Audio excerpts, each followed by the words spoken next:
Почитувани, додека СДСМ блефира и манипулира со јавноста дека Македонија е најдобро рангирана според извештајот на Transparency International, денес имаме нов доказ кој покажува зошто Македонија е повторно во групата земји со највисока перцепција за корупција во Европа. Имено, на сметката на градот Скопје, за време на локалните избори, советниците и припадници на противпожарната бригада се гоштевале по ресторани. Се нарачувале бифтек таљати, пршути, лососи, медаљони, специјална нарачка фрути ди маре во вредност од 8600 денари.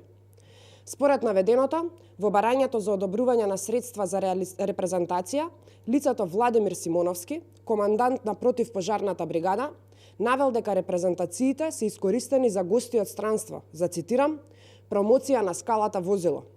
Или ова би подразбирало прослава за добрата сделка со противпожарната скала во вредност од 1.700.000 евра. Да подсетиме дека на социјалните мрежи се шираа гласини дека во кризните моменти кога Македонија ја зафатија пожари, на одмор беше и командирот на Скопската противпожарна бригада. Владимир Симоновски ова задоволство го чинело 29.400 денари. Пари од буџетската каса, пари на сите скопјани.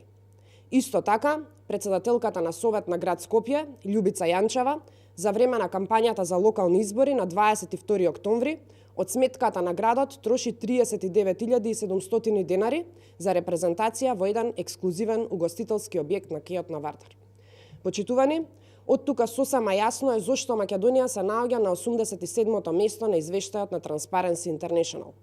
Владата на СДСМ и на локално ниво изминативе 4 години беше дел од голем број скандали, сомнителни јавни набавки и тендери во 4 очи, коруптивни сделки и злоупотреба на јавната функција. Последица на се ова е неефикасната администрација и партизираното судство, што е нотирано во извештајот на Стет департментот. Ова се причините за лошите извештаи кои ги добива Македонија и со СДСМ на власт, Македонија ќе продолжи да нижи неуспеси на секое поле. Ви благодарам.